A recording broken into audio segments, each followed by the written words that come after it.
If you practice meditation consistently over time, you will become more and more aware of the energy. The energy is there. A lot of us don't experience energy. I mean, we do, we may not know that we do. I mean, being nervous is energy.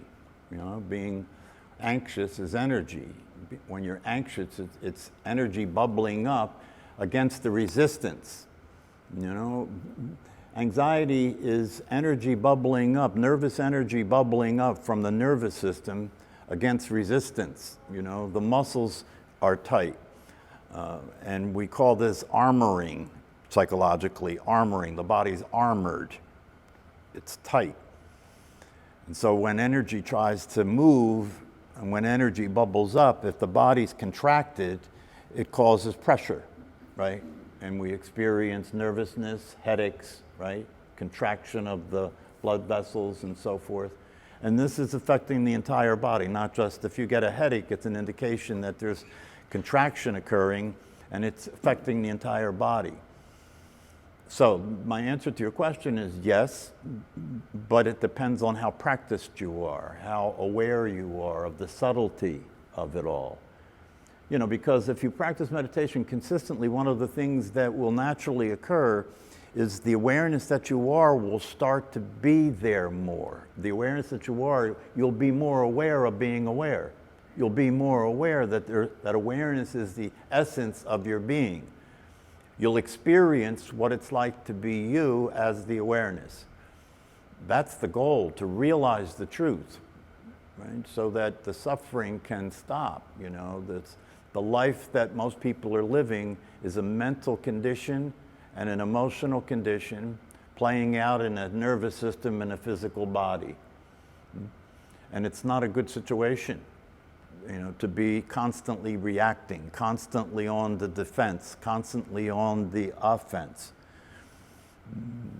interacting with life in a way where you're trying to get by and avoid situations instead of being able to be in situations and remain calm. That's the key to happiness, you know. It is possible, hard to believe, but possible. It is possible to be calm in all circumstances. It's actually possible to be calm and clear-minded and responsive and under all conditions, in all circumstances. Right? That can be realized through practicing meditation, even when death comes. It's possible to be calm, grounded, clear-minded, and witness the end of the body. If you haven't practiced and you're not available that way and you're freaking out, you know, because you're terrified of the end of your life, then that's a tragedy. That's a tragic ending to a human life. One of the most beautiful things is to see somebody die in peace.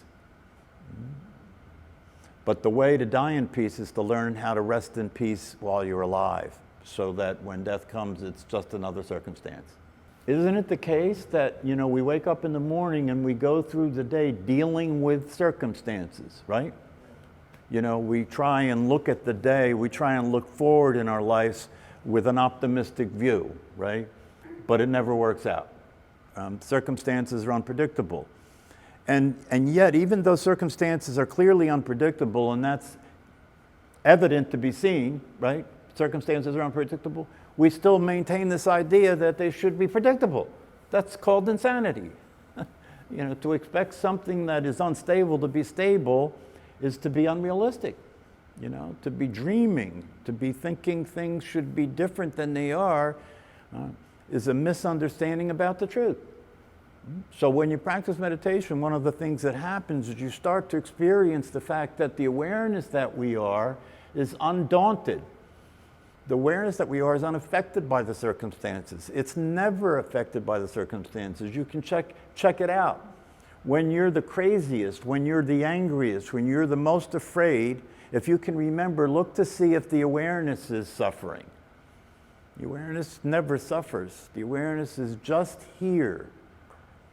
It is the profound beauty of the essence of the human being to be the awareness, the profound beauty of the essence of being a human being. And every once in a while, even in the circumstances that we experience, every once in a while, something happens that stops the mind.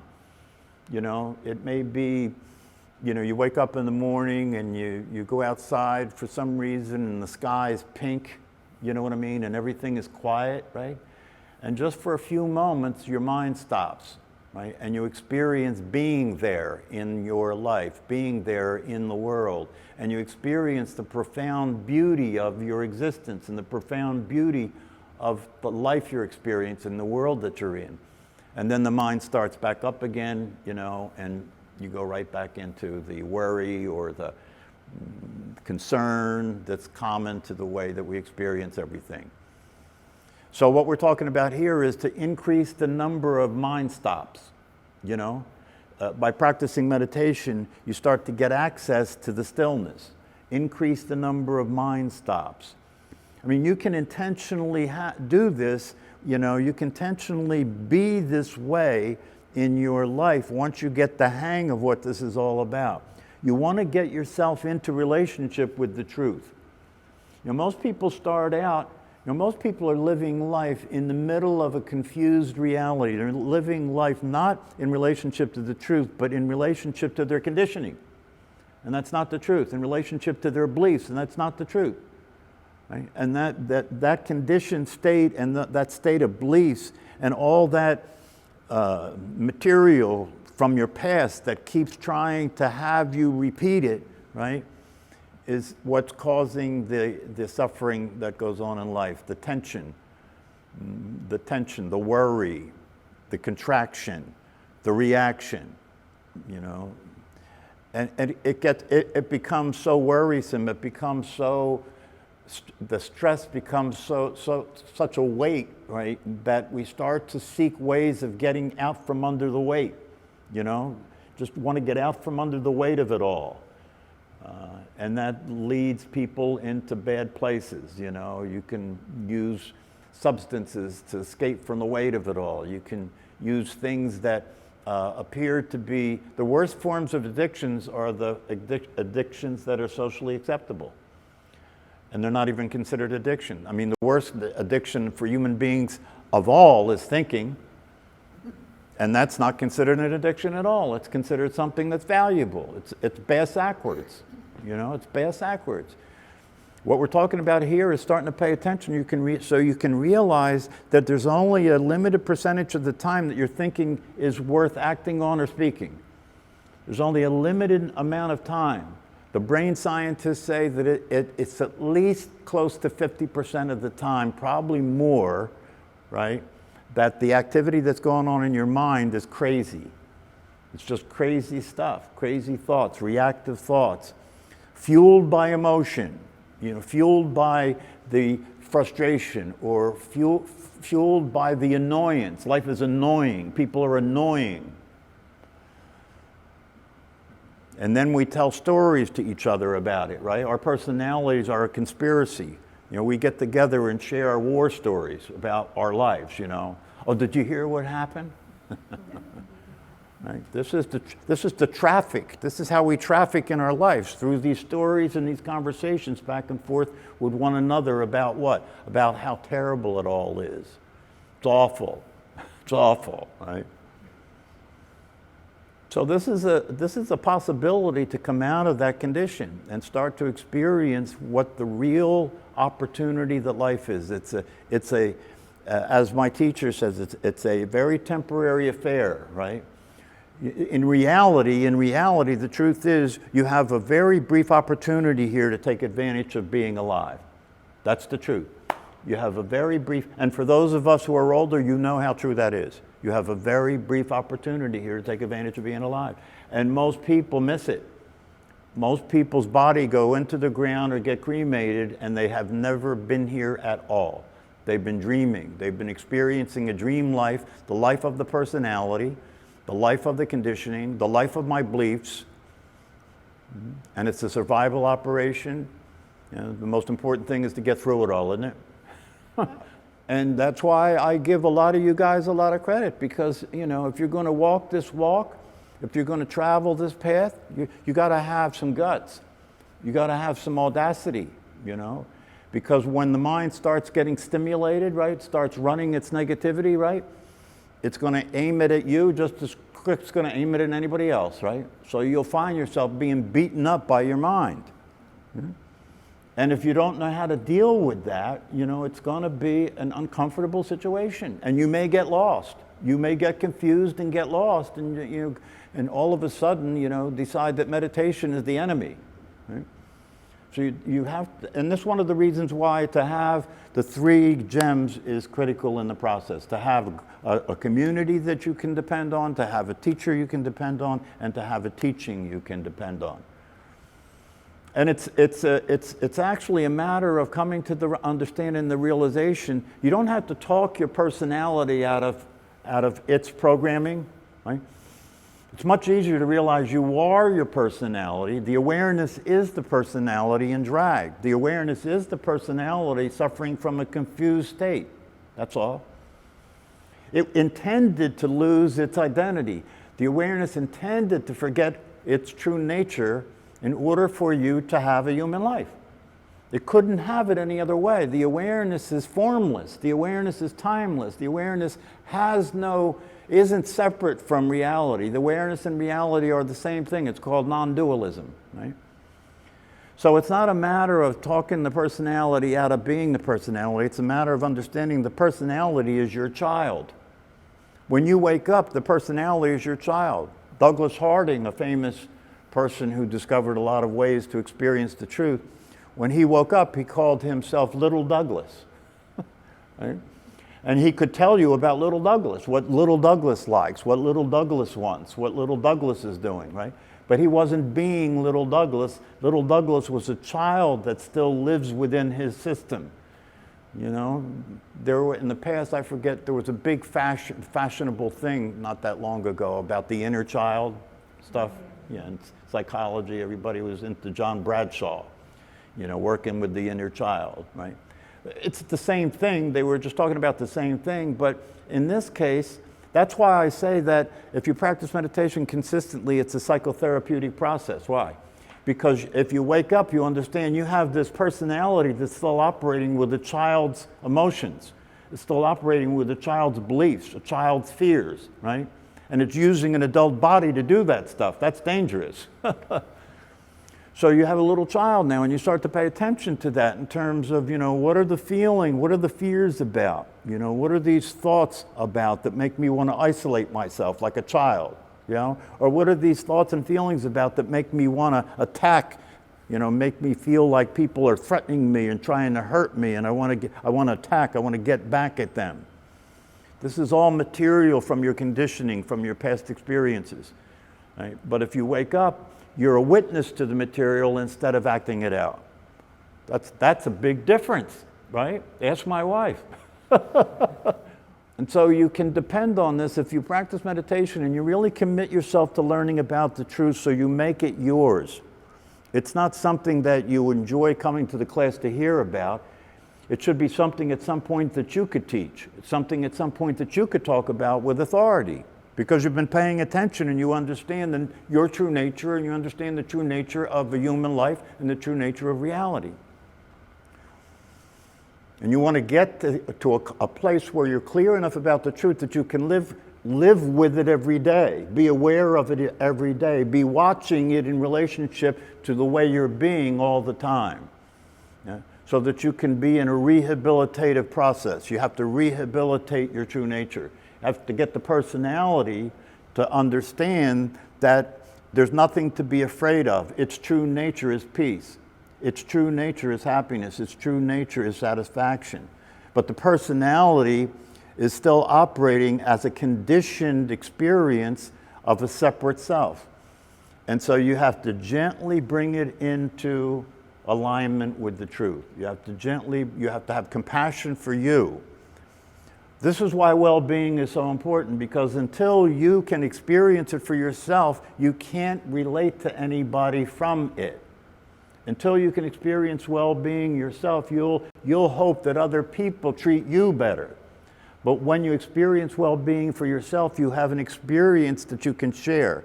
You can have an experience that radiates. You can have an experience that's an atmosphere around you. You know, it's a sweet atmosphere around you. Why? Because it's easy, it's open, it's receptive. It's not afraid. It's willing to experience things as they are. It's willing to allow things to happen as they happen and not continually try and fight through it. When you relax and you're awake, you can surf through life. You can flow through life. This is what they mean when they talk about flow. You know, flow means that you've stopped resisting, you've stopped rejecting, you're witnessing what's happening, and every time it changes, every time the configuration changes, every time the instability reveals itself, right, it doesn't affect you because you roll right with it. You roll right with it. Oh, that changed? Okay, now it's going to be this way. Oh, that changed? Okay, now it's going to be that way. And you just keep adjusting to what's happening all the time, right? That's a big difference from resisting it all, you know, resisting, oh, one goddamn thing more that happens, I can't take it, right? That's how it feels sometimes, you know, it feels like it's so overwhelming that you don't know if you can take it anymore. Yeah, but if you don't know you have it and you've been told to pursue it, haven't you? You've been told to pursue it. You know, when you're a kid, you go to school and they teach you how to be in the world, and the way to be in the world is to pursue happiness, right? To make a living and to pursue happiness. How do you do that? Get the things you want. Get all the material toys you can before you die. Then you'll be happy. Yeah? Even though the evidence is there all the time that that's not true. The evidence is there. One of the things you have to train yourself on is to pay attention to the evidence, not what people say or think. Pay attention to what the evidence says is the case.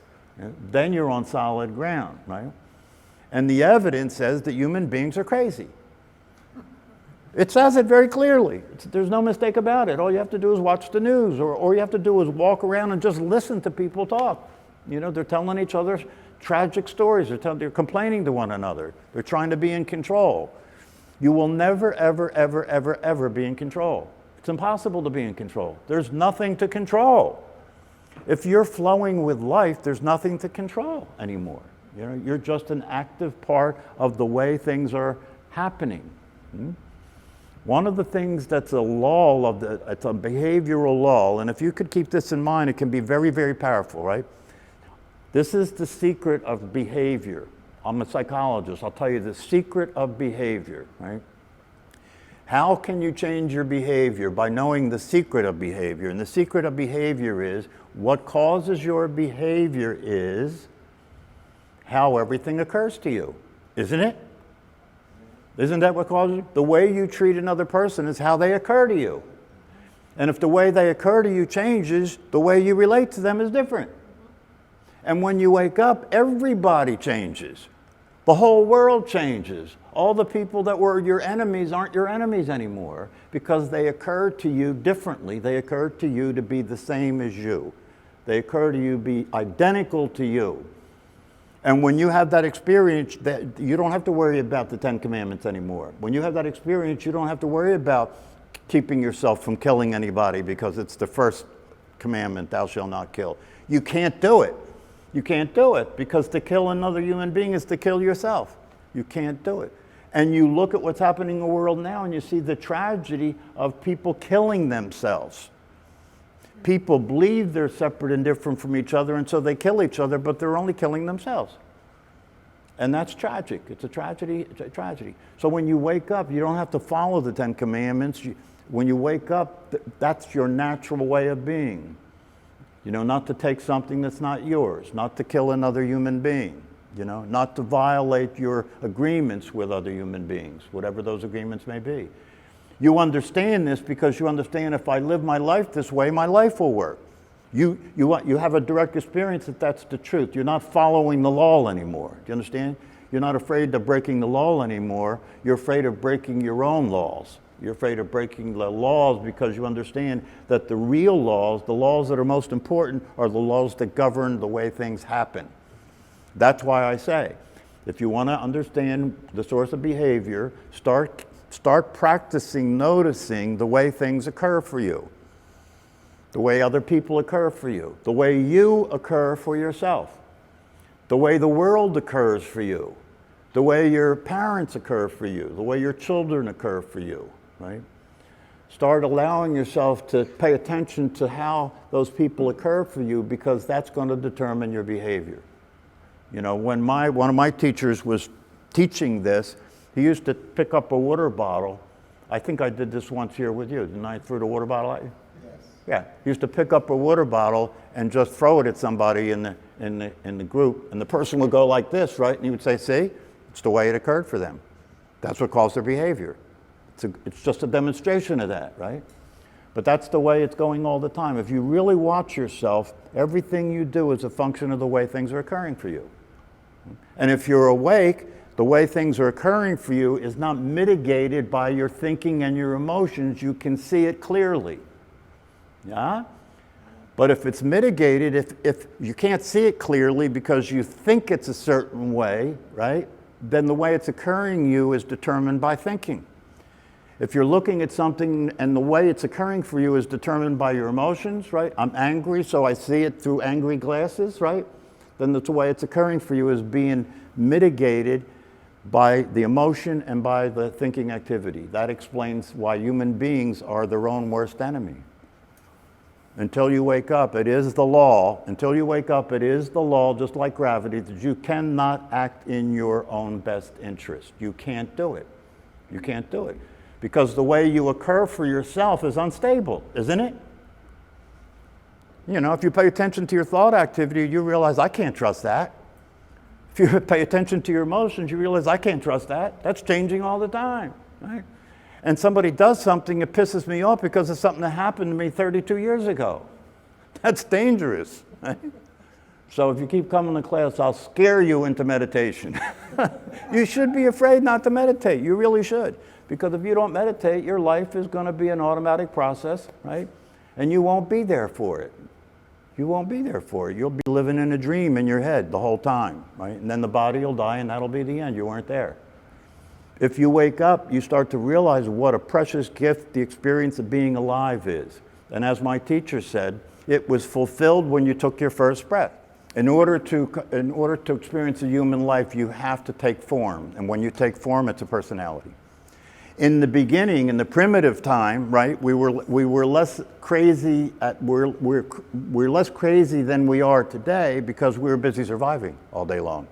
We didn't have time to think about who likes me and who doesn't like me, right?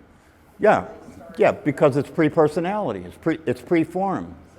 The baby's experience of the baby's own awareness is formless. The baby doesn't know form. When the baby first comes into life and the senses start to work, right, it's introduced to form. It's formless coming into form. And when it gets language, it goes into being a personality. But the personality has to exist. There has to be a sense of being a separate self. There has to be a sense of being in the form of a physical body, right? And then the psychological component of that is a personality. You know, in the Stone Age, the personality was very rudimentary. It was very simple because it wasn't necessary to have, you know, too much complication. You were just surviving all day long.